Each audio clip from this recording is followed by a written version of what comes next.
Hello दोस्तों, एक बार फिर से स्वागत है आपका आरंभ स्टडी पॉइंट में। आज हम गुरुत्वाकर्षण का सेकेंड पार्ट पढ़ेंगे। हमने पहले पार्ट में आपको बहुत सारे बातें जो बता चुके हैं, जो बहुत ही इम्पोर्टेंट हैं। ये क्लास 9 का है और 9 का ये साइंस है, बहुत ही इम्पोर्टेंट ये चैप्टर है और इस चैप्टर से आपको बार बार क्वेश्चन पूछे जाते हैं। तो चलिए शुरू करते हैं।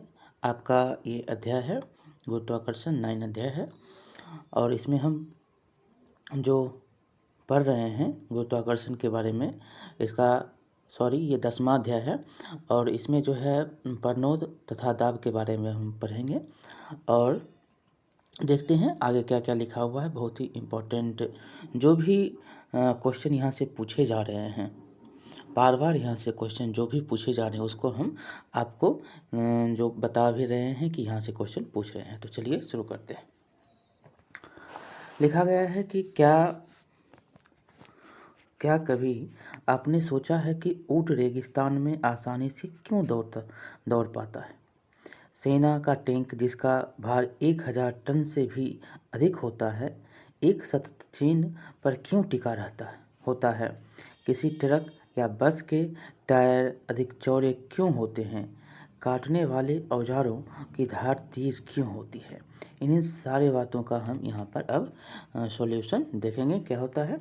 तो इन प्रश्नों का उत्तर जानने के लिए तथा इनमें शामिल परिघटनाओं को समझने के लिए दी गई वस्तु पर एक विशेष दिशा में लगने वाले नेट बल जो कि परनोद होता है तथा प्रति एकांक क्षेत्रफल पर लगने वाले बल दाब की धारणा से परिचय कराना सहायक होगा। ये देख सकते हैं परनोद बल कैसे लगता है, नेट बल उसको बोलते हैं। तो दी गई कोई वस्तु है तो उसकी जो एक विशेष दिशा में जो आप बल लगा रहे हैं परनोद, उसको बल को बोलते हैं। नेट बल जो लगा रहे हैं वो क्या होगा? परनोद बल हो गया। और जो आप प्रति एकांक क्षेत्रफल जितना उसका क्षेत्रफल है पर लगने वाला जो बल होगा वो क्या कहलाएगा? दाब होगा। इसी को हम देखेंगे। तो परनोद तथा दाब का अर्थ समझने के लिए हम आइए निम्नलिखित स्थितियों पर विचार करेंगे। क्या है पहला? तो स्थिति नंबर पहला है कि किसी बुलेटिन बोर्ड पर आप एक चार्ट लगाना चाहते हैं, जैसा कि चित्र में दिखाया भी गया है। यह कार्य करने के लिए आपको ड्राइंग पिनों को अपने अंगूठे से दबाना होगा। ये देख सकते हैं, ये अंगूठे से ड्राइंग को दबा रहा है। ये आपको चार्ट लगाना है बोर्ड पे। इस अवस्था में आप पिन के शीर्ष मतलब चपटे भाग जो होंगे, पिन के जो जैसे ये हो गया पिन, तो ये पिन होगा, ये क्या हुआ? चपटा भाग। तो चपटे भाग के सतह के क्षेत्रफल पर बल लगाते हैं और इसी पर हम क्या करते हैं? बल लगाते हैं। और यही सतह का क्षेत्रफल है और इसी पर हम क्या करते हैं? बल लगाते हैं। तो यह क्या होता है? अंदर जाता है। वही है कि यह बल बोर्ड की सतह मतलब पृष्ठ के लंबवत लगता है और यह जो है बोर्ड के किस तरह लग रहा है? तो लंबवत लग रहा है, सीधा जा रहा है। यह बल पिन की नोक पर अपेक्षाकृत छोटे क्षेत्रफल पर लगता है और यह जो है पिन कहाँ लग रहा है? यह बल कहाँ लग रहा है? तो बल जो है पिन की जो नोक है उसके, ये जो पिन का नोक है उसी के क्षेत्रफल पर लग रहा है और यह अंदर जाता है इसी के कारण। ये देख सकते हैं कि चार्ट के लिए ड्राइंग पिनों को अंगूठे से बोर्ड के लंबवत लगाया जाता है। दूसरा स्थिति हम देखेंगे। तो दूसरा स्थिति है आप शिथिल मतलब ढीले रेत पर खड़े होते हैं। आपके पैर रेत में क्या होते हैं? गहरे धंस जाते हैं। अब रेत पर लेटिए। आप देखेंगे कि आपका शरीर रेत में जो आप ये यहाँ पर एक आप पहले आपको हम समझा देते हैं। अगर आप सीधे खड़े हैं तो आपका पैर हुआ क्या? नीचे जा रहा है। अगर आप लेट गए तो आप क्या होता है? जितना जितना आप लेटे थे उतना आप नहीं धंसते हैं। अब आपका शरीर क्या होता है? नीचे नहीं जाता। क्यों? ये क्षेत्रफल जो है उसका ज़्यादा अब हो गया है। यहाँ पर देखेंगे कि आपका शरीर रेत में पहले जितना नहीं धंसता।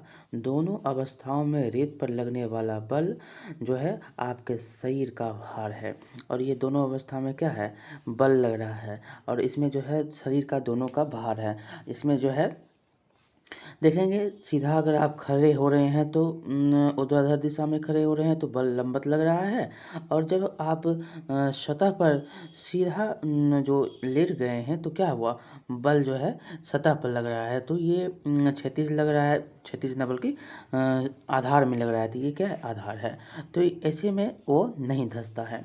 वही यहाँ पर दिया भी गया है कि आप पढ़ चुके हैं कि भार ऊर्ध्वाधर दिशा में नीचे की ओर लगने वाला बल है, और आप जानते भी हैं कि भार क्या है, जो ऊर्ध्वाधर दिशा में कहाँ आता है, नीचे की ओर आता है, ये क्या हो जाएगा, भार हो जाएगा। ये जो है ये क्या हो जाएगा, तो भार हो जाएगा। यही है भार है। और यहाँ बल रेत की सतह के लंबवत लग रहा है, और बल जो है यहाँ पर क्या लग रहा है, लंबवत लग रहा है रेत की सतह पर। किसी वस्तु की सतह के लंबवत लगने वाले बल को प्रणोद बल कहते हैं, प्रणोद बल को प्रणोद कहते हैं। और किसी भी सतह, यहाँ पर समझने वाली बात है कि जैसे बल लग रहा है कहाँ पे, सीधे लग रहा है, लंबवत लग रहा है, और यही जो लंबवत बल है किसी वस्तु की सतह, ये सतह है और यह किसी वस्तु का सतह है, और यहाँ से सीधा बल लंबवत जो लग रहा है बल, वही बल क्या हो जाएगा, लगने वाला बल क्या हो जाएगा, प्रणोद कहलाएगा। जो सीधा लंबवत सीधा लग रहा है वही लंबवत जो है प्रणोद कहलाएगा। जब आप शिथिल रेत पर खड़े होते हैं तो बल अर्थात आपके शरीर का भार आपके पैरों के क्षेत्रफल के बराबर जो है क्षेत्रफल पर लगा होता है। और यहाँ पर आप देखते हैं कि आपका ये क्या है, पैर का क्षेत्रफल, यही पूरा शरीर का भार जो है आपके पैरों पर है। तो क्षेत्रफल कितना है, तो पैरों के आधार पर है। ठीक, तो ये यहाँ पर लिखा गया है कि आपका जो आपको पैरों के क्षेत्रफल के बराबर क्षेत्रफल पर लग रहा होता है। जब आप लेट जाते हैं तो क्या होता है, तो वहीं पूरे आपके जो शरीर होते हैं संपूर्ण क्षेत्रफल के बराबर क्षेत्रफल लगता है। जब आप लेट जाते हैं, आपको पहले भी हमने बताया कि जब आप लेटते हैं तो ये क्षेत्रफल क्या हो गया, ज़्यादा ले रहा है। जब आप खड़े हो रहे हैं तो क्या हुआ, क्षेत्रफल कम हुआ। तो ये क्षेत्रफल जैसे ही आप ज़्यादा लेंगे, जगह ज़्यादा छेक रहे हैं, जगह ज़्यादा छेक रहे हैं, तो मतलब क्या, तो आपका जो है धंसना रेत पर है वो कम हो जाएगा। अगर आपका क्षेत्रफल कम है और आप जो है कम ही जगह छेक रहे हैं तो आप क्या होते हैं, ज़्यादा धंस रहे हैं। ठीक, यहाँ पर देख सकते हैं कि जब आप लेट जाते हैं तो क्या होता है, वही बल आपके पूरे शरीर के संपूर्ण क्षेत्रफल के बराबर क्षेत्रफल पर लगता है। जो आपका संपूर्ण क्षेत्रफल है, ये जो पूरा क्षेत्रफल है वो कहाँ लग रहा है, वही क्षेत्रफल जो सतह पर है लग रहा है, जो कि क्या होता है, जो कि आपके पैरों के क्षेत्रफल से क्या है, अधिक है। आपको हमने बताया भी कि पैरों के क्षेत्रफल से क्या है, ये अधिक है। इस प्रकार समान परिमाण के बलों पर जो है बलों का भिन्न भिन्न क्षेत्रफलों पर भिन्न भिन्न प्रभाव होता है। अगर समान परिमाण है तो बलों का जो है प्रकार क्या होगा, क्षेत्रफल पर अलग अलग होगा, अलग अलग प्रभाव उसका पड़ेगा। उपरोक्त स्थिति में प्रणोद समान है, और दोनों में देखेंगे तो क्या है, प्रणोद समान है, और लेकिन उसके भार का अलग अलग है। लेकिन आप लग रहा है सीधा, लेकिन जो बल आ रहा है लंबवत आ रहा है, लेकिन भार जो है वो क्या है, अलग अलग है।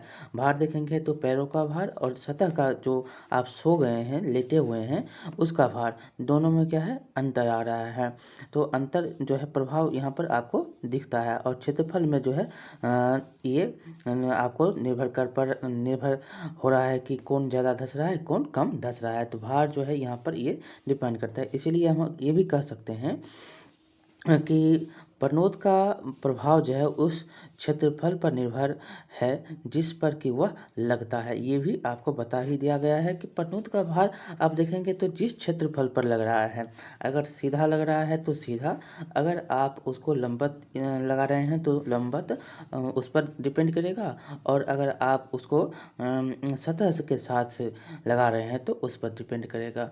तो दोनों पर ये जो है क्षेत्रफल पर ये निर्भर करता है, उसका जगह कितना छेक रहा है, कितना वह ले रहा है, उस पर प्रणोद का जो है प्रभाव निर्भर करता है। ठीक, अब देखेंगे तो रेत पर प्रणोद का प्रभाव लेटे हुए की अपेक्षा खड़े होने की स्थिति में अधिक है। जो आप लेट रहे हैं तो क्या है, प्रणोद का प्रभाव अधिक है खड़े होने से। प्रति एकांक क्षेत्रफल पर लगने वाले प्रणोद को दाब कहते हैं। और दाब किसको कहते हैं, प्रति एकांक क्षेत्रफल पर जो लग रहा है प्रणोद, मतलब जो आप जो प्रभाव क्षेत्रफल ले लग रहा है, जो प्रभाव हो रहा है, वही क्या कहलाएगा, दाब कहलाएगा। जाएगा। देखिए दाब बराबर क्या होता है, प्रनोद बाय क्षेत्रफल। प्रनोद बाय क्षेत्रफल मतलब जो दाब लग रहा है, जो भार है उसका, और जो कितना क्षेत्रफल ले रहा है वही उसका दाब हो जाएगा। ठीक, प्रनोद किसको कहते हैं आपने समझ लिया, क्षेत्रफल आपने समझ लिया, दाब आपने समझ लिया, दाब किसको कहते हैं। तो एक बार हम पुनः इसको देख लेते हैं। प्रति एकांक क्षेत्रफल पर लगने वाले प्रनोद को क्या कहते हैं, दाब कहते हैं। यहाँ पर दाब के प्रभाव को भी हमने पढ़ा कि दाब का प्रभाव कब पड़ेगा, तो जितना जो उसका क्षेत्रफल होगा उस क्षेत्रफल पर वो उसका निर्भर करता है कि वो उसका प्रभाव कितना पड़ेगा। अगर वह सीधा खड़ा हो रहा है तो उसका क्षेत्रफल क्या है, कम है, तो यहाँ पर कम प्रभाव पड़ेगा। वही लेट गया है तो यहाँ पर ज़्यादा प्रभाव पड़ेगा, जो है पैर धंस जाएगा। लेकिन यहाँ पर देखेंगे तो पैर क्या क्या हो रहा है, शरीर पूरा नहीं उतना धंस रहा है जितना खड़ा है। तो ये आपने देखा प्रनोद के बारे में। अब हम पढ़ेंगे किसके बारे में, तो समीकरण यहाँ पर दिया गया है कि प्रनोद तथा क्षेत्रफल के एसआई मात्रक प्रतिस्थापित करने पर हमें दाब का एसआई मात्रक प्राप्त होता है। और यहाँ पर बहुत ही इम्पोर्टेंट है, यहाँ से क्वेश्चन पूछे जाते हैं। और प्रनोद तथा क्षेत्रफल के एसआई मात्रक जो होते हैं उसके बारे में बताया गया है कि प्रनोद तथा क्षेत्रफल के एसआई मात्रक प्रतिस्थापित अगर हम करेंगे तो हमें दाब का एसआई मात्रक प्राप्त होगा। प्रनोद और क्षेत्रफल का हम जब प्रतिस्थापन करेंगे तो हमें किसका एसआई मात्रक प्राप्त होगा, तो दाब का। तो दाब का एसआई मात्रक क्या होता है, तो न्यूटन मीटर स्क्वायर या एनएम स्क्वायर के नाम से जानेंगे। न्यूटन मीटर स्क्वायर, न्यूटन पर मीटर मीटर स्क्वायर इसका एसआई मात्रक होता है, किसका, तो दाब का। देखिए वैज्ञानिक वलेस पास्कल के सम्मान में दाब के एसआई मात्रक को पास्कल कहते हैं। और यहाँ से क्वेश्चन ये भी पूछ सकता है और ये भी पूछता है कि दाब का जो एसआई मात्रक है किसके नाम से है, तो वलेस पास्कल के नाम से, और उनके सम्मान से यह व्यक्त किया जाता है। ऐसे आप एसआई मात्रक ये भी पूछ लेता है, न्यूटन एन है बाय मीटर स्क्वायर, या एन -2 है, ऋणात्मक में 2 है, 2। और यहाँ पर किनके समान से दाब का जो है एसआई मात्रक रखा गया है, तो पास्कल के समान से दाब का एसआई मात्रक रखा गया है। और दाब का एसआई मात्रक आपसे पूछेगा तो क्या हो जाएगा, तो पास्कल। ठीक, किससे हम व्यक्त करते हैं, तो पी ए से इसको व्यक्त किया जाता है। पी ए से आप एसआई मात्रक को व्यक्त करेंगे, किसका एसआई मात्रक, दाब का एसआई मात्रक। अब है हम पढ़ेंगे विभिन्न क्षेत्रफलों पर लगने वाले प्रनोद के प्रभाव को समझने के लिए आइए एक संख्यात्मक उदाहरण पर विचार करेंगे। अब हम प्रनोद के जो प्रभाव हैं, जो जिसका क्षेत्रफल पर अगर डिपेंड कर रहा है तो कितना उसका प्रभाव है उसको हम देखेंगे। देखिए एक लकड़ी का गुटका है, गुटका मेज पर खड़ा है। एक लकड़ी का गुटका जो है मेज पर खड़ा है। लकड़ी के गुटके का द्रव्यमान 5 केजी है। भार कितना है, द्रव्यमान वह जो है कितना है, तो 5 केजी है। और मतलब मास जो है इसका 5 केजी है। इसकी बीमाएँ जो है 40 centimetre bye 20 centimetre bye 10 centimetre है। 40 सेंटीमीटर जो है लंबत है।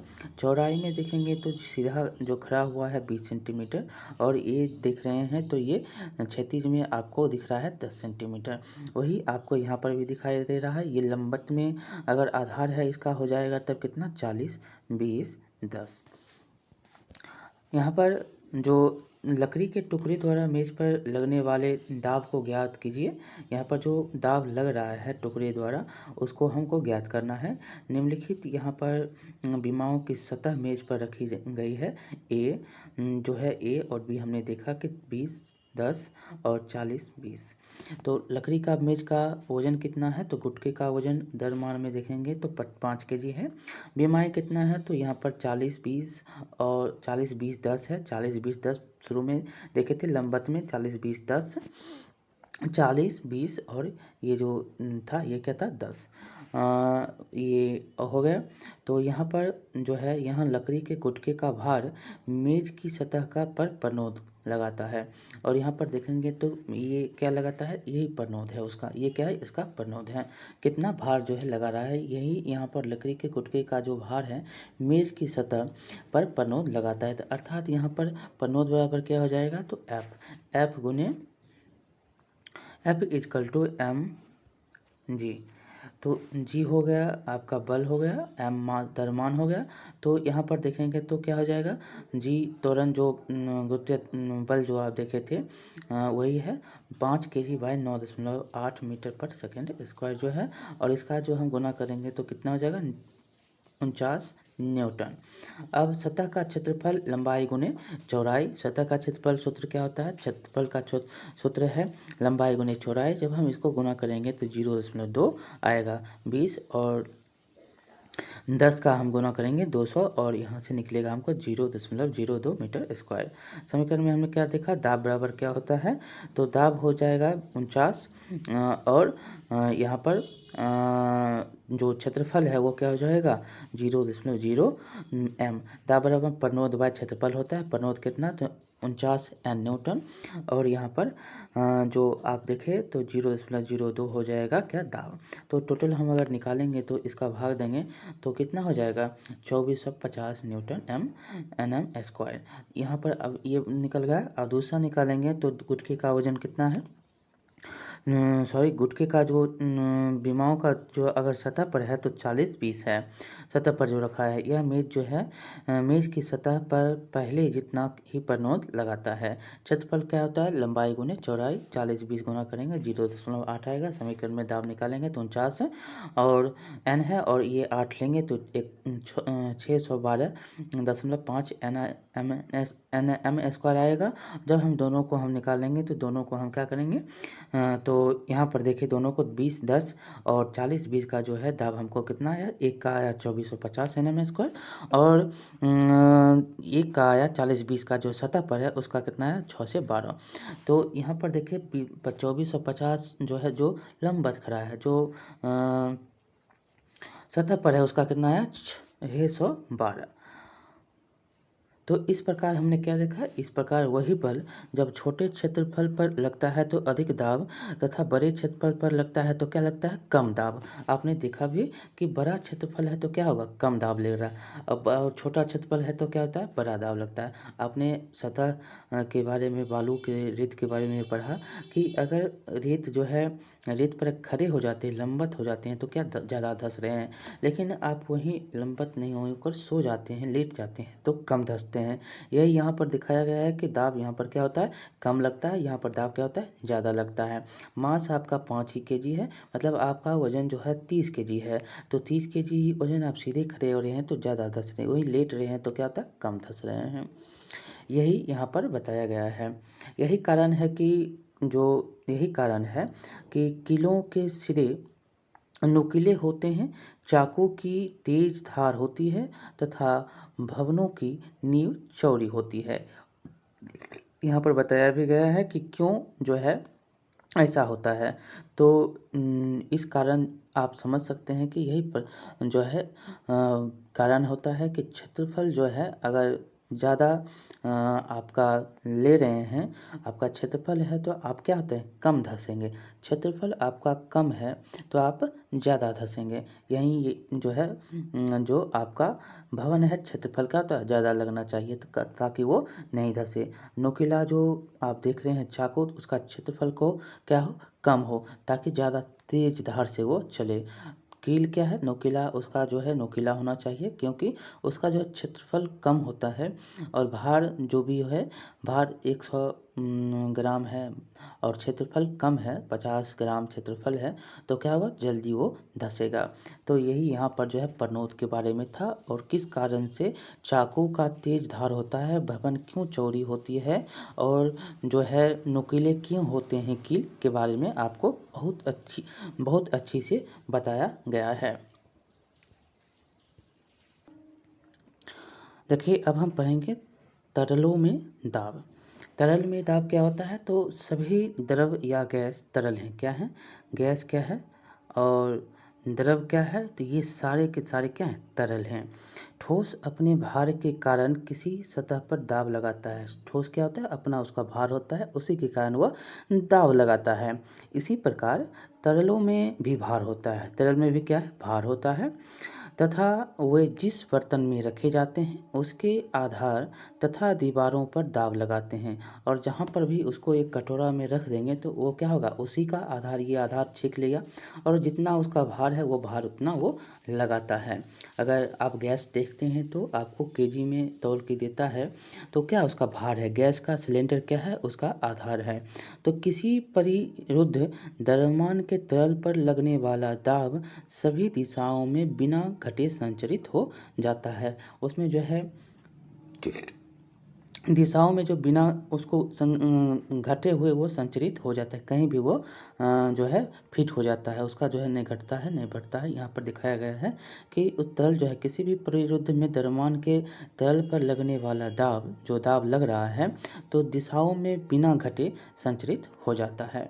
अब हम पढ़ेंगे उत्प्लावकता को, कि क्या आप कभी किसी तालाब में तैरे हैं और आपने स्वयं कुछ हल्का अनुभव किया है?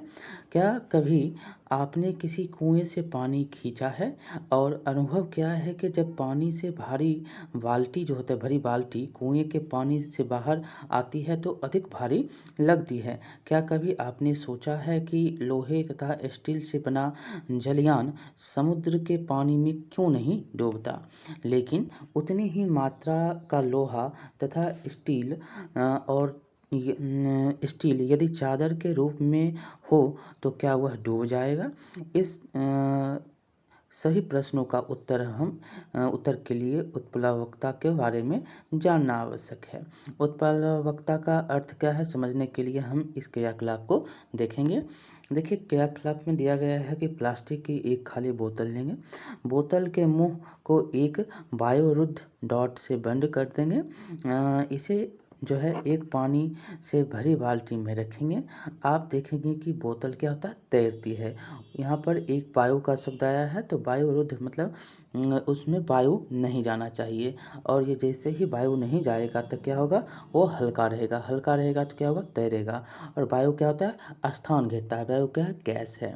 यहाँ पर वही यहाँ पर दिखाया गया है, और आगे है कि बोतल को पानी में ढकेलिए। आप ऊपर की ओर एक धक्का महसूस करते हैं। अगर आप बोतल को पानी में ढकेलते हैं तो आपको देखने को क्या मिलता है कि ऊपर एक धक्का आपको महसूस हो रहा है, आपको भी धक्का लग रहा है। इसे और अधिक नीचे ढकेलने का प्रयत्न कीजिए। आप इसे और अधिक गहराई में ढकेलने में कठिनाई अनुभव करेंगे। यह दिखाता है कि पानी बोतल पर ऊपर की दिशा में एक बल लगाता है। अगर ये पानी है तो आपको यहाँ पर दे रहे हैं पानी, बोतल यहाँ पर अगर बोतल ये है तो ये आपको जैसे ही आप नीचे जा रहे हैं तो पानी आपको ऊपर की ओर ढकेलता है। तो यहाँ पर क्या है, एक बल लग रहा है, ये यहाँ पर दिखाया गया है, बल दिखता है। जैसे जैसे बोतल को पानी में ढकेलते जाते हैं, पानी द्वारा ऊपर की ओर लगाया गया बल क्या होता है, बढ़ता जाता है, जब तक कि बोतल पानी में पूरी तरह ना डूब जाए। और जब तक पानी में यह बोतल नहीं डूबता है तब तक जो है वो ऊपर की ओर आने की कोशिश करता है। पानी जो है बल लगाता है किस पर, बोतल पे, तो वो ऊपर की ओर जाता है। जब इसका ढक्कन खोलकर अगर आप छोड़ देंगे तो क्या होगा, बल जो है अब बोतल लगाएगा पानी पर और वह नीचे की ओर चला जाएगा, तो ये डूब जाएगा। अब देखिए, यहाँ पर दिया गया है कि अब बोतल को छोड़ दीजिए, यह उछलकर सतह पर वापस आती है। अब देखेंगे बोतल क्या होता है, पुनः जो है अगर छोड़ देते हैं पुनः जो है ऊपर की ओर आ जाता है। क्यों? क्योंकि उस पर पानी का जो भार है, जो बल है वो ज़्यादा लग रहा है, वो ऊपर की ओर उसको फेंकेगा। क्या पृथ्वी का गुरुत्वाकर्षण बल इस बोतल पर कार्यरत है? यदि ऐसा है तो बोतल छोड़ देने पर पानी में डूबी ही क्यों नहीं रहती? आप बोतल को पानी में कैसे डुबो सकते हैं? तो देखिए, यहाँ पर अब हम पढ़ेंगे कैसे। तो पृथ्वी का गुरुत्वाकर्षण जो बल है बोतल पर नीचे की दिशा में लगता है, और यहाँ पर देखेंगे तो पानी का जो पृथ्वी का जो गुरुत्वाकर्षण बल है बोतल को कहाँ पे, तो नीचे की दिशा में लग रहा है। इसके कारण बोतल नीचे की दिशा में खींचती है। लेकिन यहाँ पर देखेंगे बोतल अगर पृथ्वी पर है तो वो अगर आप उसको फेंकते हैं तो नीचे की ओर उसको आकर्षित करते हैं, नीचे की ओर बल लग रहा है। लेकिन अब पानी बोतल जो है लेकिन पानी जो है पानी बोतल पर ऊपर की ओर बल लगाता है और पानी क्या करता है, ऊपर की ओर बल लगाता है। पानी उल्टा है उसका, पानी ऊपर की ओर बल लगा रहा है, पृथ्वी नीचे की ओर बल लगा रहा है। अतः बोतल ऊपर की दिशा में ढकेली जाती है और इसके कारण ही जो है बोतल ऊपर की ओर जाती है। हम पढ़ चुके हैं कि वस्तु का भार पृथ्वी के गुरुत्वाकर्षण बल के क्या होता है, बराबर होता है। जो वस्तु का भार है वही पृथ्वी के गुरुत्वाकर्षण के बल हैं, तो उसके दोनों के क्या होते हैं, बल बराबर होते हैं। जब बोतल डुबोई जाती है तो बोतल का पानी द्वारा लगने वाला बल ऊपर की दिशा में बल इसके भार से क्या होता है, अधिक होता है। जब हम देखते हैं कि पानी में अगर डूब रहा है बोतल, तो जो गुरुत्वाकर्षण बल है पृथ्वी का, उससे क्या होता है, वो अधिक होता है, तो वो नीचे की ओर आ जाता है। यह यहाँ पर दिया गया है, जब बोतल डुबोई जाती है तो बोतल पर पानी द्वारा लगने वाला ऊपर की दिशा में बल इसके भार से अधिक होता है। ऊपर की जो दिशा लग रही है उससे क्या होता है, उसके भार से अधिक होता है, इसलिए छोड़ने पर वह ऊपर उठ जाती है। जैसे ही इसका भार अधिक होगा तो क्या होगा, ये ऊपर की ओर आ जाएगा। यही यहाँ पर बताया गया है कि अगर हम एक बार पुनः इसको हम देखते हैं कि जब बोतल हम डुबोते हैं, जब हम पानी क्या ढक्कन बंद है, याद रखिएगा, और जब इसको हम डुबो रहे हैं तो क्या होता है, ये नीचे की ओर जा रहा है। जब इसे जैसे ही आप इसको छोड़ेंगे तो क्या होता है, ऊपर की ओर आता है। क्यों आता है, तो यहाँ पर जो दिया गया है कि जो बोतल का पर पानी है, जो बोतल पर हाँ, पानी द्वारा लगने वाला ऊपर की दिशा में बल इसके भार से क्या है, अधिक है। ऊपर जो बल लग रहा है क्या, अधिक है, और यहाँ पर इसी के कारण क्या होता है, ये ऊपर की ओर जाता है। इसे अगर हम छोड़ देते हैं तो ये क्या होता है, ऊपर की ओर उठती है। पानी क्या है, भार ज़्यादा है, और यहाँ पर बोतल का भार क्या है, कम है, और ये इसीलिए ये क्या जाएगा, ये ऊपर की ओर जाएगा। ठीक, ये मात्र सिंपल से आप इसको समझ सकते हैं।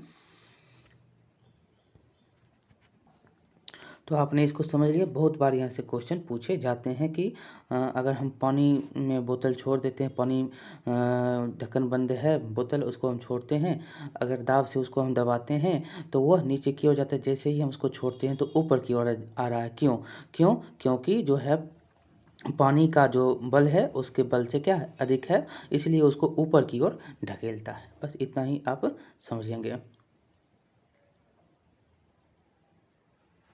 अब है नीचे कि बोतल को पूरी तरह डुबोए रखने के लिए पानी के द्वारा बोतल पर ऊपर की ओर लगने वाले बल को संतुलित करना पड़ेगा। जो भी आप बल लगा रहे हैं ऊपर की ओर से, और जो पानी का बल है उसको आप संतुलित रखेंगे। इसे नीचे की दिशा में लगने वाले एक बाहरी बल को लगाकर प्राप्त किया जा सकता है। अगर कोई बाहरी बल है तो उसमें आप लगा देंगे और इससे कर सकते हैं। कैसे, तो यहाँ पर देखिए, यह बल जो है कम से कम ऊपर की ओर लगने वाले बल तथा बोतल के भार के अंतर के बराबर होना चाहिए। जो भी आप बाहर से बल लगा रहे हैं तो ये कैसा होना चाहिए, तो बोतल के भार के अंतर के बराबर होगा। जो ऊपर के जो लगा रहे हैं भार, वो दोनों क्या होंगे, बराबर होने चाहिए। अब देखिए, बोतल पर पानी द्वारा ऊपर की ओर लगने वाला बल उत्प्लावन बल कहलाता है। जो बोतल पर बल लग रहा है पानी के द्वारा, वही बल क्या कहलाएगा, उत्प्लावन बल कहलाएगा। याद रखेंगे कि बोतल पर पानी द्वारा जो ऊपर की ओर लगता है बल, ऊपर की ओर उसको ढकेल देता है, यही बल क्या कहलाएगा, या ऊपर नीचे की ओर उसको नहीं आने देता है, तो वही बल क्या कहलाएगा, उत्प्लावन बल कहलाएगा। वास्तव में किसी तरल में डुबोने पर सभी वस्तुओं पर एक उत्प्लावन बल लगता है। कोई भी वस्तु अगर डुबा रहे हैं तो उसमें क्या, सभी प्रकार से एक ही उत्प्लावन बल लगता है। उत्प्लावन बल का परिमाण तरल के घनत्व पर निर्भर करता है। उसका घनत्व कितना है, उस पर वो निर्भर करेगा। तरल का घनत्व देखेंगे तो 1 ग्राम है, 2 ग्राम है, 3 ग्राम है, कैसा है उसका घनत्व, वो कैसा उसी पर निर्भर करेगा। अब देखेंगे, पानी की सतह पर रखने पर वस्तुएं तैरती या डूबती क्यों है। अगर हम किसी पानी की सतह पर कोई वस्तु रख देते हैं तो डूबता या तैरता क्यों है। तो चलिए यहाँ पर देखिए, पानी से भरा एक बीकर लेंगे, एक लोहे की कील लीजिए और इसे पानी की सतह पर रखिए। देखिए क्या होता है, लोहे की कील आप देखेंगे तो डूब जाता है। क्योंकि उसका जो है घनत्व कम है। अब देखेंगे कील डूब जाती है। ठीक, कील पर लगने वाला पृथ्वी का गुरुत्वाकर्षण बल इसे नीचे की ओर खींचता है और कील पर जो गुरुत्वाकर्षण बल लग रहा है वो नीचे की ओर उसको खींच रहा है। पानी कील का उत्प्लावन बल लगाता है। पानी जो है, पानी क्या करता है, पानी कील पर उत्प्लावन बल लगाता है जो इसे ऊपर की दिशा में ढकेलता है। और पानी क्या करता है, उसको ऊपर की ओर ढकेलता है। गुरुत्वाकर्षण क्या करता है, उसको नीचे की ओर लाता है। ये आप समझ गए होंगे। तो उत्प्लावन क्या हो गया, ऊपर, गुरुत्वाकर्षण क्या हो गया, नीचे। इसको ऊपर नीचे की ओर ढकेल रहा है। याद रखेंगे, पानी की पर जो है, पानी कील को क्या करता है, उत्प्लावन करता है जो उसको ऊपर की दिशा की ओर ढकेलता है। लेकिन कील पर नीचे की ओर लगने वाला बल कील पर पानी द्वारा लगाए गए उत्प्लावन बल से अधिक है। और कील पर जो बल लग रहा है, कील पर जो बल है वो क्या है, जो उत्प्लावन लग रहा है, बल लग रहा है, उससे वो अधिक है, इसीलिए वो अंदर डूब जाता है। इसीलिए क्या होता है, ये डूब जाता है। बहुत ही इम्पोर्टेंट है, बार बार यहाँ से क्वेश्चन पूछे जाते हैं। जब भी ये यहाँ से क्वेश्चन पूछे जाए तो बस एक ही याद रखेंगे बात, कि जो उत्प्लावन बल कितना है और जो है बल कितना लग रहा है। गुरुत्वाकर्षण बल जो है नीचे की ओर क्यों उसको ढकेल रहा है, तो और उत्प्लावन जो है ऊपर की ओर ढकेल रहा है। लेकिन कील जो है डूब क्यों रहा है, तो क्योंकि जो भी उसका भार है, किसका, जो कील का जो भार है वो उससे उत्प्लावन बल से अधिक है। बल जो है, कील का बल जो है उससे बल, उसके बल से अधिक है और वह इसीलिए वो पानी में डूब जाता है। यहाँ पर वही दिया गया है कि लेकिन कील पर जो है नीचे की ओर लगने वाला बल जो है, जो भी गुरुत्वाकर्षण बल उसको खींच रहा है, तो पानी पर कील पर पानी द्वारा लगाए गए उत्प्लावन बल से क्या है, अधिक है, इसलिए वो डूब जाता है। ये देख सकते हैं कि यहाँ पर देख सकते हैं ये क्या हुआ, कील डूब गया। अब हम पानी की सतह पर रखने पर लोहे की कील डूब जाती है तथा कॉर्क तैरता है।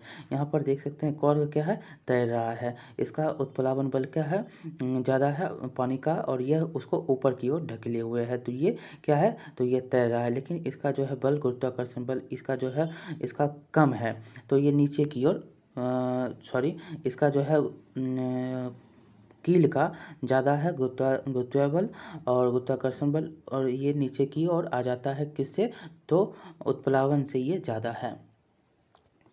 जैसे ही उत्प्लावन से कोई भी ज़्यादा होगा वो नीचे की ओर आ जाएगा, उसको नहीं वो तैरा पाएगा। ठीक, अब है नीचे कि हम पानी से भरा बीकर लेंगे, एक कील तथा समान द्रव्यमान का एक कॉर्क भी लेंगे, टुकड़ा लेंगे, इन्हें पानी की सतह पर रखेंगे, देखते हैं क्या होता है। कॉर्क तैरता है, कील क्या होता है, डूब जाता है। कॉर्क तैरता है जबकि कील डूब जाती है। ऐसा उनके घनत्व में अंतर के कारण होता है। और इसका कारण क्या होता है, घनत्व। उसके घनत्व के कारण जो है ये ऐसा हो रहा है। किसी पदार्थ का घनत्व उसके एकांक आयतन के द्रव्यमान को कहते हैं। उसका आयतन देखेंगे तो ये जैसे आयतन हो गया, तो ये इसका क्या हो गया, आयतन हो गया। और यह जो है घनत्व का जो आयतन है उसके आयतन है। अब कील का जो है आयतन देखेंगे तो कील का आयतन नहीं है, लंबवत है। और यहाँ यही जो है कारण है जो यहाँ पर कॉल क्या होता है, तैर रहा है, कील डूब रहा है। तो ऐसा क्या होता है, उनके घनत्व के अंतर के कारण होता है। किसी पदार्थ का घनत्व उसके किसके, तो उसके एकांक आयतन के द्रव्यमान को कहते हैं। जो भी इसका द्रव्यमान है, उसका भार कितना है, तो उसी पर ये डिपेंड, सॉरी द्रव्यमान पर मतलब मास कितना है, तो उस पर डिपेंड करेगा। तो यहाँ पर जो है एक ही बात आपको याद रखने का कि किसी पदार्थ का घनत्व उसके एकांक आयतन के द्रव्यमान को कहते हैं। उसका एकांक आयतन का द्रव्यमान क्या है, उसी को हम आयतन घनत्व कहते हैं। उसका अंतर वही होता है। अब देखिए, कॉर्क का घनत्व पानी के घनत्व से कम है। क्या है, आप देखेंगे तो पानी का घनत्व और कॉर्क का घनत्व दोनों में अंतर है। कॉर्क का घनत्व जो है पानी के घनत्व से कम होता है। इसका अर्थ है कि कॉर्क पर पानी का उत्प्लावन बल कॉर्क के भार से अधिक है, और यहाँ पर उत्प्लावन बल किसका अधिक है, तो पानी का।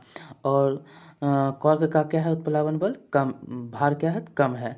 जिससे ही कम होगा तो उत्प्लावन बल अधिक है तो ऊपर की ओर उसको ढक लेगा। जैसे इसका ज़्यादा रहता है तो क्या होता है, नीचे की ओर आ जाता है, ये उत्प्लावन बल काम नहीं करता। लेकिन यहाँ पर कॉर्क का जो उत्प्लावन बल है क्या है, भार जो है क्वार्क के भार से ये अधिक है, इसलिए ये पानी जो है तैरता है, इसलिए क्वार्क जो है पानी पर तैरता है। ये सिंपल सी बात है, यहाँ पर आपको कुछ नहीं, बहुत ही सिंपल है। कोई भी वस्तु अगर तैर रहा है तो उत्प्लावन बल उसको क्या लग रहा है, ज़्यादा है। अगर उत्प्लावन बल कम हो जाएगा तो वह वस्तु डूब जाएगा। घनत्व पर डिपेंड करेगा, घनत्व भी डिपेंड करेगा क्या, जो उसका घनत्व कितना है। घनत्व अगर कम है तो क्या हो जाएगा, तो यहाँ पर घनत्व कम है तो पानी में वो तैरेगा। तो याद रखेंगे, पानी में जो तैर रहा है किसके कारण, तो उसके घनत्व के कारण। और यह जो है क्यों तैर क्यों रहा है, तो वो तैर रहा है आपके उत्प्लावन बल के कारण। ठीक, देखिए आपको एक यहाँ क्वेश्चन है कि एक पतली तथा मजबूत डोरी से बने पट्टी की सहायता से स्कूल बैग को उठाना कठिन क्यों होता क्यों है। तो ऐसा आप जानते हैं कि पतली जो रस्सी होती है वो वज़न ज़्यादा उठाती है। वज़न ज़्यादा क्यों उठा रही है, क्योंकि जो है उसका क्षेत्रफल कम है, और जैसे ही समान बल पर कम जो है क्षेत्रफल होगा तो अधिक दाब लगाता है, और ये अधिक दाब जो लगा रहा है इसी के कारण क्या होता है, वो डोली पतली होने के कारण भी जो है वो वज़न ज़्यादा उठा रहा है। तो यदि आप यहाँ पर ऐसे लिख सकते हैं कि यदि स्कूल बैग का पट्टा पतली तथा मजबूत डोरी से बना होता है तो हाथ या कंधे पर अधिक दाब लगाता है। जैसे ही पतला है तो ये हाथ या कंधा पर क्या होगा, अधिक दाब लगाएगा। क्षेत्रफल उसका क्या होगा, देखेंगे तो उसका क्षेत्रफल उस हिसाब कम है, और वो कम जो है जो क्षेत्रफल होता है वो क्या होता है, ज़्यादा दाब लगाता है। तो समान समान बल कम क्षेत्रफल पर अधिक दाब लगाता है, ये हो गया। और दाब बराबर क्या होता है, तो प्रनोद बाय क्षेत्रफल, मतलब बल बाय क्षेत्रफल।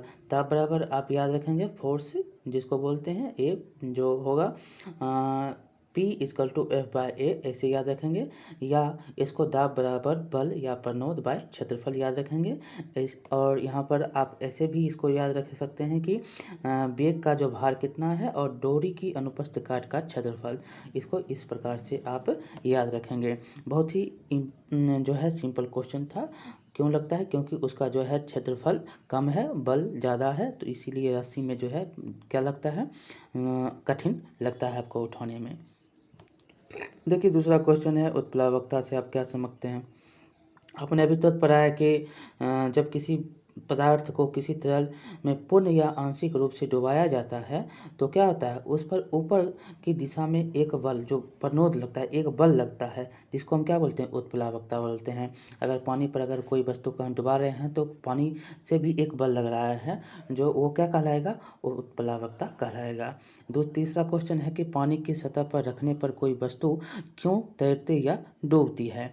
क्यों डूबती है, तो पानी पर जो है उसका बल उत्प्लावकता से ज़्यादा है तो पानी पर डूब जाएगा, और कम होगा तो क्या होगा, वो तैरेगा। एक कारण ये हो गया, एक कारण जो होगा घनत्व जो होगा उसका कम होगा तो क्या होगा, वो तैरेगा, और ज़्यादा हो जाएगा तो क्या होगा, डूब जाएगा। यही यहाँ पर दिया भी गया है कि अगर जब पानी किसी वस्तु पर घनत्व होगा, किसी द्रव जैसे पानी से क्या होता है, घनत्व से कम होता है तो वो वस्तु तैरती है। अगर घनत्व से कम है तो वो वस्तु क्या होगा, तैरेगा। जब किसी वस्तु का घनत्व किसी द्रव जैसे कि पानी हो गया के घनत्व से कम होता है तो वो तैरेगा। पानी के घनत्व से कौन कम है, वस्तु का घनत्व, तो वो तैरेगा। अगर ज़्यादा होगा तो क्या होगा, वो डूब जाएगा। इस स्थिति में जो है वस्तु पर ऊपर की दिशा से लगाने वाला जो बल है, उत्प्लावन बल जो होगा का मान वस्तु के भार से क्या होगा, अधिक होगा, और उत्प्लावन बल क्या होगा, अधिक होगा। यहाँ पर देखेंगे उत्प्लावन बल क्या होगा, अधिक होगा, और उत्प्लावन बल अधिक होगा, घनत्व जो होगा पानी से क्या होगा, वो कम होगा, तो वो क्या होगा, ये तैरेगा। याद रखेंगे, घनत्व ज़्यादा होगा, उत्प्लावन बल से वो जो है उत्प्लावन बल जो होगा, और वस्तु का भार जो होगा, जो बल होगा वो ज़्यादा होगा, तो क्या होगा, यहाँ पर डूबेगा। उत्प्लावन बल कम, वस्तु का भार ज़्यादा, डूब जाएगा। बल जो है ज़्यादा रहेगा, डूब जाएगा। अब हम पढ़ेंगे आगे कि अगर ऐसे सॉल्व इसको कर सकते हैं, बल बराबर कहते हैं यू वाई, यू किसका है, वस्तु के भार का, तो वस्तु तैरेगी। बल अगर जो है क्या होगा, बल अगर कम लग रहा है वस्तु के भार से तो वह तैरेगा। और जहाँ डी जो होगा वस्तु का घनत्व होगा, और डी आप जानते हैं D1 द्रव का घनत्व होता है, ऐसे इसको सॉल्व आप कर सकते हैं। सॉल्व है यहाँ पर हम आपको बता रहे हैं। तो इस प्रकार आप समझ सकते हैं कि जब वस्तु का घनत्व जैसे पानी के घनत्व से क्या होगा, अधिक होगा, पानी के घनत्व से अधिक होगा, तो इस स्थिति में वस्तु क्या होगा, डूब जाएगा। यही सिंपल सा है कि जब वस्तु का घनत्व जो है पानी के घनत्व से ज़्यादा होगा तो वह डूब जाएगा। और कोई उत्प्लावन बल जो है, क्योंकि उत्प्लावन बल क्या करेगा, वस्तु के भार से कम हो जाएगा, तो क्या होगा, वस्तु डूब जाएगा। बहुत ही सिंपल था। यहाँ पर आपने तीनों क्वेश्चन को बहुत ही आसान तरीके से समझ लिया होगा। तो चलिए, बहुत बहुत धन्यवाद, यहाँ पर तक आपने समझा। अब हम आगे पढ़ेंगे आर्किमिडीज का सिद्धांत। बहुत बार यहाँ से क्वेश्चन पूछे जाते हैं। देखिए, लिखा गया है, यहाँ पर लिखा गया है कि एक पत्थर क्रियाकलाप में है कि एक पत्थर का टुकड़ा लीजिए और इसे कमानेदार तुला या रबर की डोरी के एक सिरे से बांधिए। तुला या डोरी को पकड़कर पत्थर को लटकाइए। आप यहाँ पर जो है याद रखेंगे, जैसे तर्जु आप लेते हैं वही है। तुला का जो डोरी होगा पत्थर से बांध देंगे और लटकाएंगे। चित्र में दिखाया भी गया है कि पत्थर के भार के कारण रबर की डोरी की लंबाई में वृद्धि या कमानीदार तुला का यहाँ पर पाठ्यांक नोट करेंगे। और अब पत्थर को एक बर्तन में रखे पानी में धीरे से डुबोएंगे, जैसा चित्र में भी दिखाया गया है। परीक्षण कीजिए कि डोरी की लंबाई में या तुला की माप में क्या परिवर्तन होता है। ये देख सकते हैं, ये चित्र है। एक तुला आपको यहाँ पर दिख रहा है, डोर बांध के रखे हुए हैं और एक पानी में आप डाल दिए हैं। चित्र में आपको अंतर क्या दिख रहा है, तो ये बड़ा आपको दिख रहा है और ये आपको छोटा दिख रहा है, ये अंतर है। तो हम इसके अंतर को भी पढ़ेंगे, देखेंगे क्या होता है। तो हवा में लटके पत्थर के टुकड़े के भार के कारण रबर की डोरी में प्रसार का परीक्षण करेंगे।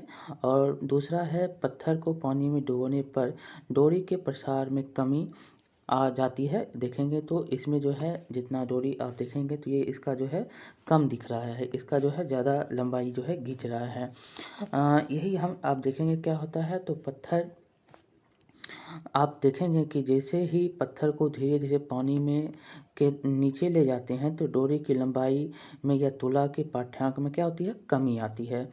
और तथापि जब पत्थर पानी में पूरी तरह डूब जाती है तो उसके बाद कोई परिवर्तन नहीं दिखाई देता है।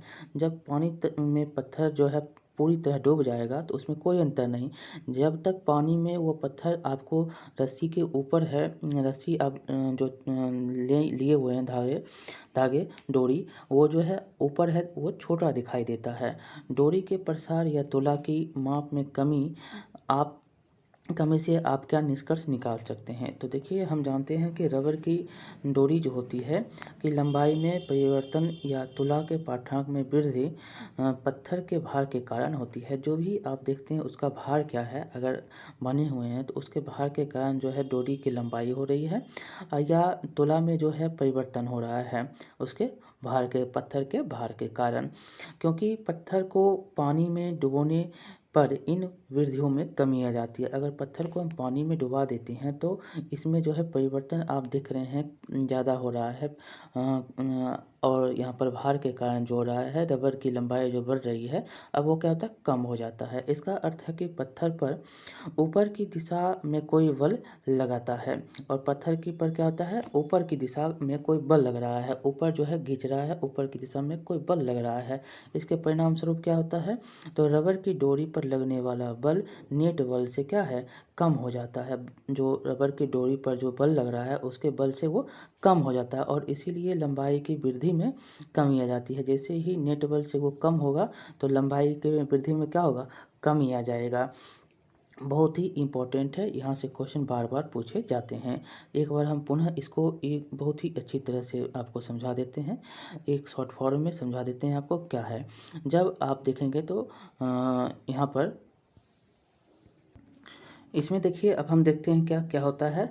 तो ये हो गया। अब हम देखेंगे कि हम जानते हैं कि रबर की डोरी की लंबाई में परिवर्तन या तुला के पाठ्यांक में वृद्धि पत्थर के भार के कारण होती है। किसके कारण होती है? भार के कारण। जो भी वृद्धि हो रही है और तुला में जो लंबाई का या तुला में पाठ्यांक का जो वृद्धि हो रहा है वो किसके कारण हो रहा है? पत्थर के कारण होता है। इसको हम पहले भी पढ़े हैं। और क्योंकि पत्थर को पानी में डुबोने पर इन वृद्धियों में कमी आ जाती है, और जैसे ही पत्थर को हम पानी में डुबोते हैं तो क्या होता है? उसमें वृद्धि हो जाती है। कमी में जो लंबाई हो रही है, जो उसमें जो है वृद्धि हो रहा है, वो क्या होता है? कम हो जाता है। इसका अर्थ क्या होता है? इसका अर्थ है कि पत्थर पर ऊपर की दिशा में कोई बल लगता है, और ऊपर की दिशा में कोई क्या लग रहा है? बल लग रहा है। इसके कारण हो रहा है कि उसमें वृद्धि की कमी आ जाती है। परिणाम स्वरूप क्या होता है? तो रबर की डोरी पर लगने वाला नेट बल कम हो जाता है। जो भी रबर की डोरी पर जो बल लग रहा था वो भी अब कम हो गया है। इसीलिए लंबाई की वृद्धि में भी कमी आ जाती है, और जो भी लंबाई है उसके वृद्धि में भी अब जो देखते हैं तो उसमें कमी आ जाती है। क्यों होता है उसमें वृद्धि? क्योंकि पत्थर के कारण। जैसे ही पत्थर को हम पानी में डुबोते हैं तो उसमें क्या होता है? परिणाम स्वरूप आप देखेंगे तो रबर और डोरी में जो नेट बल है वो क्या होता है? कम हो जाता है। जैसे ही नेट बल कम हुआ तो उसकी जो वृद्धि में भी कमी आ जाती है। यही कारण होता है। जैसा कि पहले ही चर्चा हो चुकी है, पानी द्वारा ऊपर की ओर लगाया गया बल उत्प्लावन बल कहलाता है। जो भी पानी के द्वारा बल लगता है वो उत्प्लावन बल कहलाता है। जैसे ही ये बल लगता है तो जो भी भार आ रहा है नीचे उसको क्या करता है? वो कम कर देता है। भार कम लगेगा तो ऊपर का जो भार है वो क्या होता है? कम हो जाएगा। तो वो कम होता है, ना वृद्धि होगी ना उसका परिवर्तन कोई होगा। किसी वस्तु पर लगने वाले उत्प्लावन बल का परिमाण कितना होता है? क्या किसी एक ही वस्तु के लिए यह सभी तरलों में समान होता है? क्या किसी दिए गए तरल में सभी वस्तुएं समान उत्प्लावन बल का अनुभव करती हैं? इन प्रश्नों का उत्तर आर्किमिडीज के सिद्धांत द्वारा होता है, जिसको निम्न प्रकार से आप व्यक्त कर सकते हैं। आर्किमिडीज के सिद्धांत को हम देखेंगे तो जब किसी वस्तु को किसी तरल में पूर्ण या आंशिक रूप से डुबाया जाता है, उसको पूरा डुबा दीजिए, उसको आधा डुबा कर रखिए, तो ऊपर की दिशा में एक बल का अनुभव करती है। जब इसको हम डुबाते हैं तो ये ऊपर की दिशा में एक अनुभव बल करता है। ठीक, बल जो है बल का अनुभव होता है, जो वस्तु द्वारा हटाए गए तरल के भार के बराबर होता है। जो वस्तु द्वारा जो हटाया गया है तरल वस्तु के द्वारा हटाए गए तरल के भार के बराबर होता है। जो भी तरल का भार है, जो यहाँ पर देखेंगे कोई यहाँ पर पानी है और उसका भार है, और जो भी वस्तु के द्वारा जो हटाया गया, ये देखिए क्षेत्र हट गया, तो ये जो है यही उसका भार होता है। यही आर्किमिडीज का सिद्धांत कहलाता है। जब किसी वस्तु को किसी तरल में पूर्ण या आंशिक रूप से डुबोते हैं, आधा डुबाइए या पूरा डुबा दीजिए, ठीक, तो क्या होता है? तो ऊपर की ओर क्या होता है? ऊपर की दिशा में एक बल का अनुभव करती है। जब ये ऊपर डुबाते हैं तो ये ऊपर की ओर एक दिशा में एक बल का अनुभव करता है, जो वस्तु द्वारा हटाए गए तरल के भार के बराबर होता है। और जो वस्तु के द्वारा जो यहाँ पर हटाया बल गया है और जो यहाँ पर ऊपर से जो बल लग रहा है उसके क्या होते हैं? ये दोनों बराबर होते हैं। ठीक, क्या आप जो है आप स्पष्ट कर सकते हैं कि क्रियाकलाप में दिया गया है कि पत्थर के पानी में पूरी तरह डुबोने के बाद डोरी के प्रसार में कमी क्यों नहीं हुई थी? देखिए, आर्किमिडीज के सिद्धांत के बहुत से अनुप्रयोग हैं। यह जल यानों तथा पनडुब्बियों में डिजाइन में बनाने में काम आता है। जलयान और पनडुब्बी में किसका सिद्धांत आता है? तो आर्किमिडीज के सिद्धांत का हम उपयोग करते हैं। दुग्ध मापी जो दूध के किसी नमूने की शुद्धता की जांच करने के लिए प्रयुक्त होते हैं, तथा हाइड्रोमीटर जो द्रवों के घनत्व को मापने के लिए प्रयुक्त होते हैं। बहुत ही बार क्वेश्चन यहाँ से पूछा गया है। दुग्धमापी जो होता है उसकी शुद्धता को मापता है, और जो हाइड्रोमीटर होता है, हाइड्रोमीटर जो द्रवों के घनत्व को मापने के लिए प्रयुक्त होता है। इसी सिद्धांत पर ये आधारित है। किसके? आर्किमिडीज के सिद्धांत पर।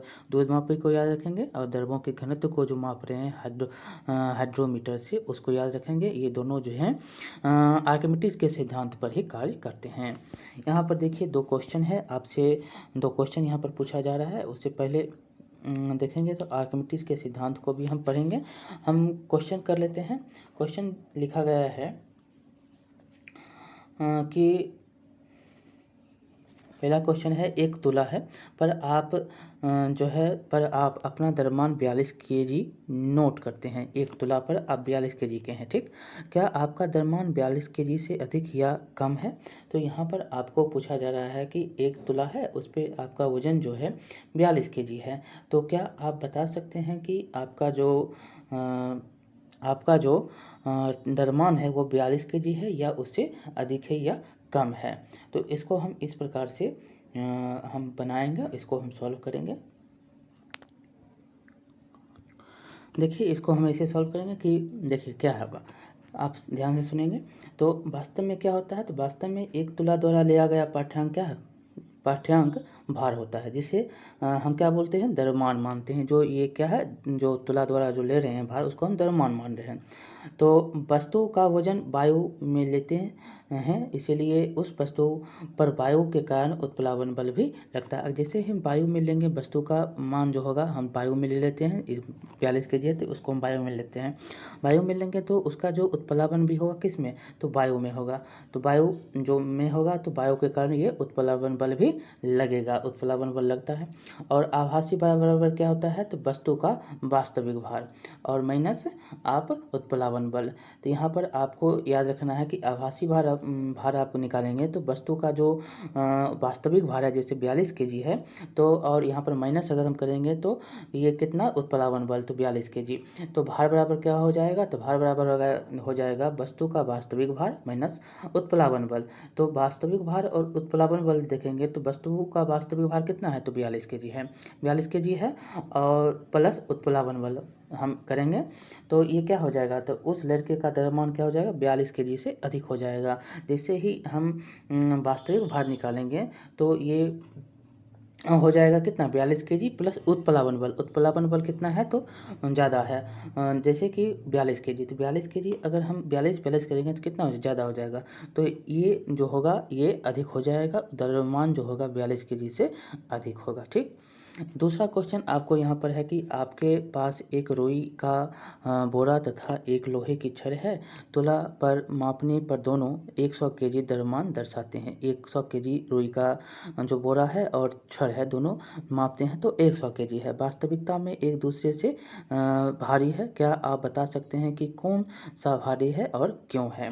तो यहाँ पर बहुत ही सिंपल है कि यहाँ पर रुई का बोरा जो है क्या करता है, तो आयतन अधिक लेता है, उसका आयतन क्या है, अधिक है। लोहे का देखेंगे तो आयतन क्या होता है, कम होता है, और इसीलिए रुई के बोरे में लगने वाला बल जो होगा, उत्प्लावन बल जो होगा क्या होगा, लोहे के से अच्छी जो है अपेक्षा क्या होगा, अधिक होगा। जो रुई के बोरे पे जो उत्प्लावन बल लगेगा क्या होगा, अधिक लगेगा, और लोहे के छड़ में क्या होगा, कम लगेगा, ठीक। ऐसा क्यों होता है, तो क्योंकि उत्प्लावन बल पर क्या होता है, तो वस्तु द्वारा जो विस्थापित तरल या गैस द्रव में ये रखेंगे तो का भार और अधिक आयतन से अधिक तरल विस्थापित होता है। जैसे ही अधिक आयतन होगा तो अधिक तरल विस्थापित होगा। तो इससे स्पष्ट क्या होता है कि रुई के बोरे का वास्तविक भार जो होगा लोहे की छड़ के भार से अधिक होगा। लोहे की छड़ से भार से अधिक किसका होगा, तो इसका रुई के बोरे का भार, ठीक। इसीलिए देखिए, आर्किमिडीज का के बारे में हम कुछ जान लेते हैं। उससे पहले हम आपेक्षिक घनत्व के बारे में पढ़ेंगे। देखिए, यहाँ पर लिखा गया है कि आर्किमिडीज एक ग्रीक वैज्ञानिक थे। उन्होंने एक सिद्धांत की खोज की जो उन्हीं के नाम से विख्यात है। यह सिद्धांत उन्होंने यह देखने के बाद खोजा कि नहाने के टब में घुसने पर पानी बाहर बहने लगता है, ठीक। वे सड़के पर यूरेका यूरेका चिल्लाते हुए भागे, जिसका अर्थ है मैंने पा लिया। इस ज्ञान का उपयोग उन्होंने राजा के मुकुट में उपयोग हुए सोने की शुद्धता को मापने के लिए किया।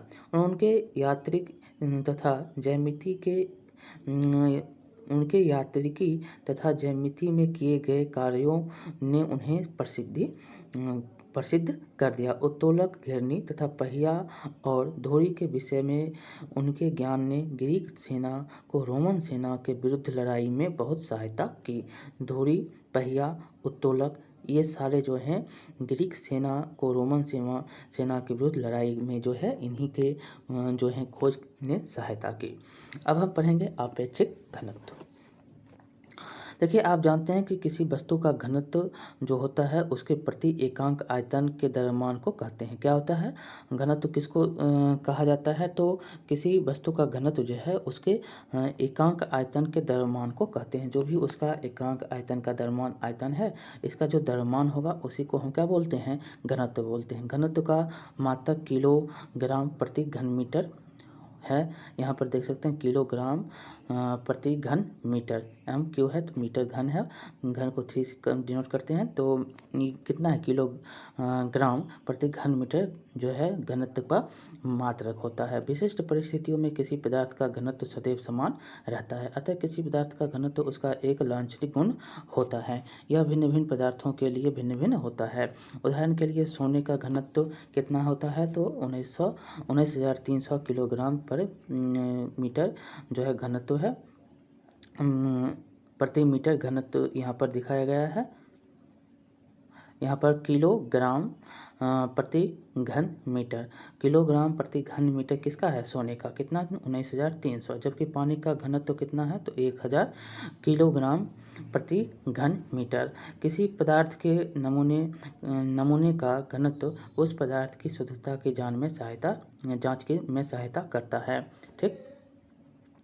प्रायः किसी पदार्थ के घनत्व को पानी के घनत्व की तुलना में व्यक्त करना सुविधाजनक होता है। किसी भी घनत्व कोई भी पदार्थ है उसको आप पानी के घनत्व से तुलना करके आप निकाल सकते हैं। किसी पदार्थ का अपेक्षित घनत्व उस पदार्थ का घनत्व व पानी के घनत्व का अनुपात है। कोई भी वस्तु, कोई भी पदार्थ है तो उसके अपेक्षित घनत्व जो होंगे क्या होंगे? पानी के घनत्व के बराबर होंगे, अनुपात होंगे। ठीक। अर्थात ऐसे आप इसको कर सकते हैं। अपेक्षित घनत्व बराबर क्या होता है?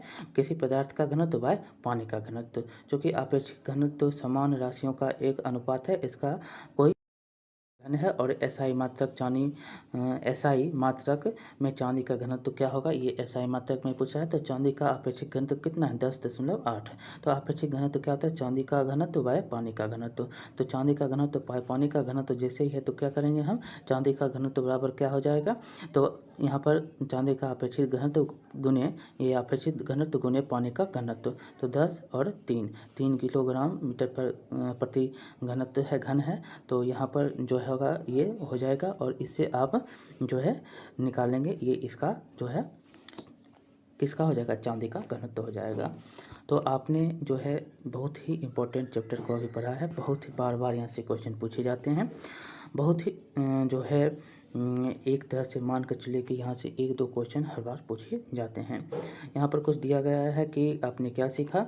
तो गुरुत्वाकर्षण के नियम के अनुसार किन्हीं दो पिंडों के बीच आकर्षण बल उन दोनों के द्रव्यमानों के गुणनफल के समानुपाती तथा उनके बीच की दूरी के वर्ग के व्युत्क्रमानुपाती होता है। यह नियम सभी पिंडों पर लागू होता है, चाहे वह विश्व में कहीं भी हो। इस प्रकार के नियम को सार्वत्रिक नियम कहते हैं। गुरुत्वाकर्षण एक छिन्न बल है जब तक कि बहुत अधिक द्रव्यमान वाले पिंड सर्वत्र ना हो। गुरुत्वीय बल पृथ्वी तल से ऊंचाई बढ़ने पर कम होता है। क्या होता है? गुरुत्वीय बल पृथ्वी तल से जाएंगे ऊपर तो कम हो जाएगा। यह पृथ्वी तल के विभिन्न स्थानों पर भी परिवर्तित होता है और इसका मान ध्रुवों से विषुवत वृत्त की ओर घटता जाता है। क्या होता है? ध्रुवों से विषुवत वृत्त की ओर घटेगा। किसी वस्तु का भार बल है जिससे पृथ्वी उसे अपनी ओर आकर्षित करता है। किसी वस्तु का भार द्रव्यमान तथा गुरुत्वीय त्वरण के गुणनफल के बराबर होता है। किसी वस्तु का भार भिन्न भिन्न स्थानों पर भिन्न भिन्न हो सकता है, किंतु द्रव्यमान क्या होगा? स्थिर होगा। सभी वस्तुएं किसी तरल में डुबोने पर उत्प्लावन बल का अनुभव करती है। जिस द्रव में वस्तुओं को डुबोया जाता है उसके घनत्व को कम घनत्व की वस्तुएं द्रव की सतह पर तैरती है। जो पानी से कम घनत्व होगा वही तैरेगा। यदि वस्तु का घनत्व डुबोए जाने वाले द्रव से अधिक है तो द्रव में डूब जाएगी, और जो घनत्व है पानी के घनत्व से ज़्यादा है तो क्या होगा? डूब जाएगा। तो इस प्रकार आपका ये चैप्टर समाप्त होता है। बहुत ही इंपॉर्टेंट चैप्टर है, बार बार क्वेश्चन यहाँ से पूछा जाता है। तो कैसा लगा बताएंगे, लाइक करेंगे, शेयर करेंगे और सब्सक्राइब करना नहीं भूलेंगे। मिलते हैं अगले चैप्टर में। बहुत बहुत धन्यवाद।